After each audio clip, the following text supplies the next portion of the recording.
Agar siz biznes egasi bo'lib, soliq imtiyozlaridan foydalanish uchun avtomobilingizni LLC nomiga qayd qilish shartmi yo yo'qmi degan savoliga javob qidirayotgan bo'lsangiz, bugungi videomiz siz uchun.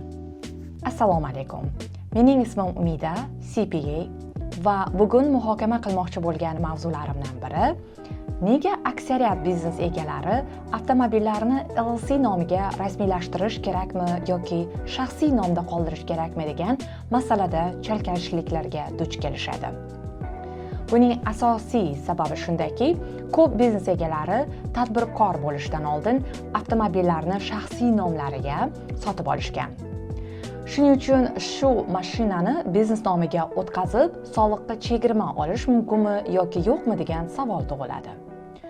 Bu borada noaniqlik bo'lishi tabiiy, ayniqsa tadbirkorlik faoliyatingizni endi boshlagan bo'lsangiz. Ko'pchilikka tushunarli bo'lmagan savollardan biri, agar avtomobil shaxsiy nomingizda sotib olingan bo'lsa, uni biznes uchun qanday qilib soliqqa chegirma sifatida ko'rsatish mumkin? Yaxshi tomoni shundaki, agar to'g'ri qoidalarga rioya qilsangiz, avtomobil LLC nomida bo'lmasa ham, uni biznes xarajatlari sifatida hisobga olishingiz mumkin. Avtomobil biznes xarajati sifatida ko'rsatishning ikkita asosiy usuli bor. Yurilgan masofa, kilometraj usuli yoki mileage method va haqiqiy xarajat usuli, actual expense method.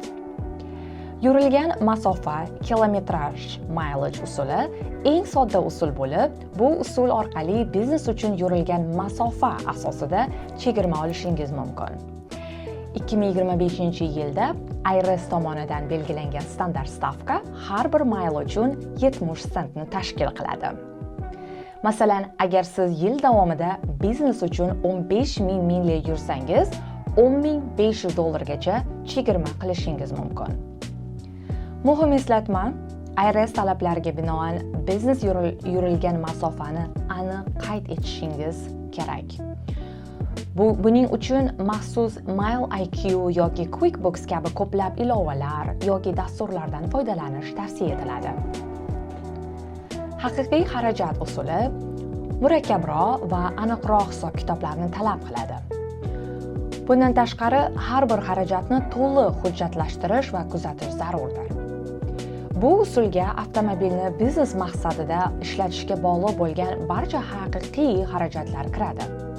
Masalan, avtomobil kredit to'lovi, avtomobil sug'urtasi, yoqilg'i, avtomobil texnik xizmat ko'rsatish, shuningdek shinalar va ta'mirlashlar kiradi.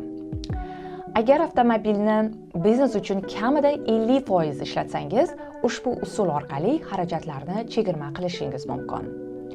Misol uchun, agar oyiga $1,200 avtomobil xarajatlaringiz bo'lsa va siz uni 50% biznes uchun ishlatsangiz, oyiga $600 yoki yiliga $7,200 ni soliqdan ayrishingiz mumkin. Agar avtomobil 100% biznes uchun ishlatilsa, bu soliq chegirmasi $14,400 ga oshadi, amortizatsiya hisobga olinmagan holda. Haqiqiy xarajat usulining yana bir muhim afzalliklaridan biri bu depreciation va 179-bo'lim amortizatsiyalaridir. Depreciation yoki amortizatsiya avtomobil narxini vaqt davomida asta-sekinlik bilan chegirib borish orqali xarid narxini qaytarishdir. Agar 179-bo'lim kodi yoki bonus amortizatsiya ishlatmasangiz, oddiy avtomobillar 5 yil davomida amortizatsiya qilinadi. Masalan, agar siz $50,000 ga avtomobil sotib olsangiz va uni 100% biznes uchun ishlatsangiz, har yili $10,000 dan biznes xarajat sifatida yillik daromadingizni kamaytirishingiz mumkin. 5-yilga kelib bu to'lagan xarid narxi, ya'ni avtomobil to'liq amortizatsiya bo'ladi. Bu shuni anglatadiki, siz butun xarid narxini 5 yil davomida qaytarib oldingiz va hukumat buni yaxshigina tushunadi. Shu o'rinda muhim ma'lumotni ta'kidlab o'tmoqchiman. Agar siz aytaylik 3 yildan so'ng bu avtomobilingizni sotishga yoki almashtirishga qaror qilsangiz, nafaqat sotishdan olingan foyda ustiga soliq to'laysiz, balki avtomobilni biznesda ishlatganingiz davomida olgan amortizatsiyaga ham soliq to'laysiz. Bu IRS, ya'ni AQSh ichki daromad xizmati tilida Depreciation Recapture Tax deb ataladi. Bu yerda ko'p biznes egalarini qiynaydigan narsa shundaki, ular agar men avtomobilni soliqni kamaytirish uchun sotib olgan bo'lsam va uni kelasi yil sotishni istasam, demak yana soliq to'lashim kerakmi deb o'ylashadi. Ha, ular mutlaqo haq. Shuning uchun avtomobilni sotib olish uslubini eng katta soliq strategiyasi deb bo'lmaydi. Bu faqat sizga biznes uchun transport vositasi kerak bo'lganda va uni xarajatlaridan foydalanib, biznes daromadingizni kamaytirishda foydali soliq strategiyasidir. Ammo agar sizga avtomobil kerak bo'lmasa va keyingi yillarda uni sotish niyatida bo'lsangiz, u holda avto xarajatlar chegirmalari u qadar ham foydali strategiya bo'lmaydi. Agar siz avtomobil xarajatlarini bir necha yilda asta-sekin hisobdan chiqarish o'rniga IRSning 179-bo'lim kodi va bonus amortizatsiyasini qo'llashga qaror qilsangiz, avtomobilning biznesda ishlatilgan qismiga qarab, uning narxini 1 yil ichida to'liq yoki qisman hisobdan chiqarishingiz mumkin. Qoidasi shundaki, 179-bo'lim chegirmasini da'vo qilish uchun transport vositasidan 50% dan ko'proq biznes maqsadida foydalanishingiz kerak va avtomobil biznes faoliyatida foydalanishga topshirilgan bo'lishi shart. 6000 funt, taxminan 2721 kilogramdan og'irroq bo'lgan transport vositalari uchun 179-bo'lim chegirmasi mavjud bo'lsa-da, maksimal chegirma miqdori cheklangan. Misol uchun, SUV va crossoverlar uchun 179-bo'lim chegirmasi $30,500 bilan cheklangan. Shuningdek, 179-bo'lim chegirmasi va bonus amortizatsiyasi birgalikda qo'llanilishi mumkin. Ammo har biri uchun alohida cheklovlar va talablar mavjud. Masalan, 2024-yilda og'ir transport vositalari uchun birinchi yil bonus amortizatsiyasi 60% ga kamaytirilgan. Muhim eslatma.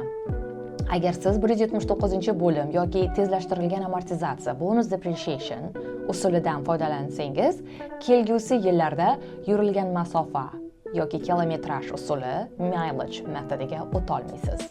Shuningdek, avval shaxsiy foydalanishda bo'lgan avtomobil keyinchalik biznesga o'tkazilsa, afsuski 179-bo'lim amortizatsiyasi imtiyoziga ega bo'la olmaysiz.